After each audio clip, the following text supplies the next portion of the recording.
Israel mendapat peringatan keras dari Organisasi Kesehatan Dunia terkait rencana perluasan operasi militernya di jalur Gaza. Direktur Jenderal WHO Tedros Adhanom menilai rencana tersebut sangat mengkhawatirkan. Mengutip dari Al Jazeera pada 11 Agustus bahwa Tedros memperingatkan eskalasi militer lebih lanjut dapat membuat lebih banyak anak berisiko mengalami kekurangan gizi dan kesulitan mengakses layanan kesehatan. WHO kembali menyerukan akses langsung dan tanpa hambatan terhadap makanan serta bantuan kesehatan, pembebasan sandera, dan gencatan senjata permanen. Peringatan ini muncul di tengah pembelaan Perdana Menteri Israel Benyamin Netanyahu terhadap rencananya merebut kota Gaza, serta menyatakan adanya pihak ketiga untuk mengambil alih wilayah Palestina.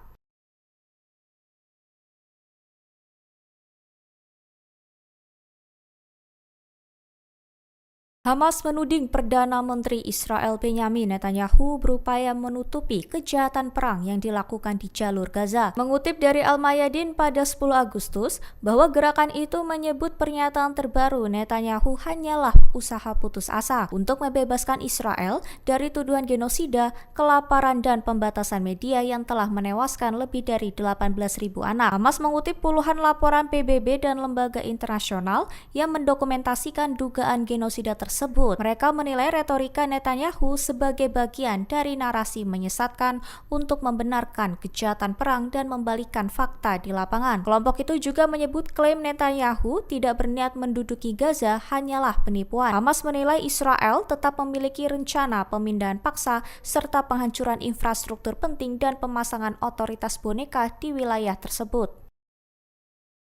Anggota Kongres Amerika Serikat Pramila Jayapal mendesak Washington untuk segera menghentikan pasokan senjata ke Israel. Ia menyebut tindakan itu perlu dilakukan menyusul serangan terbaru militer Israel yang menewaskan 5 wartawan termasuk seorang jurnalis terkemuka dari Al Jazeera. Mengutip dari Al Jazeera pada 11 Agustus bahwa Jayapal menegaskan militer Israel telah membunuh lebih dari 200 jurnalis serta pekerja media sejak agresi di Gaza berlangsung. Politisi dari Partai Demokrat itu juga mengungkapkan telah bergabung dengan rekannya Rashida Tlaib untuk mendorong pembatasan penjualan senjata AS ke Israel. Keduanya bahkan telah mengajukan rancangan undang-undang pada April lalu dengan tujuan membatasi aliran persenjataan Washington ke Tel Aviv sebagai langkah untuk menghentikan pelanggaran yang disebut mereka sebagai genosida.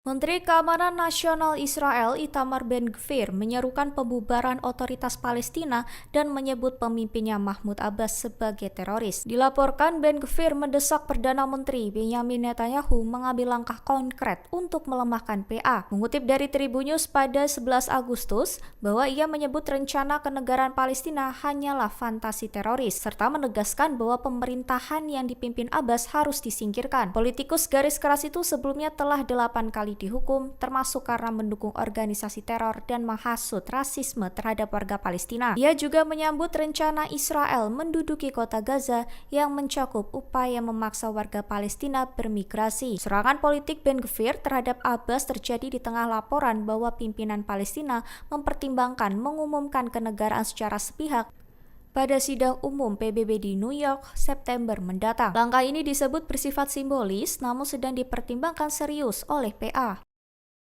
Perdana Menteri Israel Benyamin Netanyahu mengecam langkah Australia yang akan mengakui Palestina secara resmi. Mengutip dari Tribun News pada 11 Agustus bahwa ia menyebut keputusan itu sebagai tindakan memalukan dan tidak akan membawa perdamaian bagi Israel. Sementara itu, Perdana Menteri Australia Anthony Albanese mengumumkan pengakuan resmi yang akan dilakukan pada sidang umum PBB September 2025 mendatang. Albanese menilai solusi dua negara adalah cara terbaik mengakhiri konflik dan penderitaan di Gaza. Langkah ini menandai perubahan besar dalam kebijakan luar negeri Australia yang selama ini berhati-hati terhadap isu Israel-Palestina. Keputusan tersebut juga didorong oleh meningkatnya tekanan publik termasuk aksi protes ratusan ribu warga di Sydney yang menuntut penghentian perang di Gaza.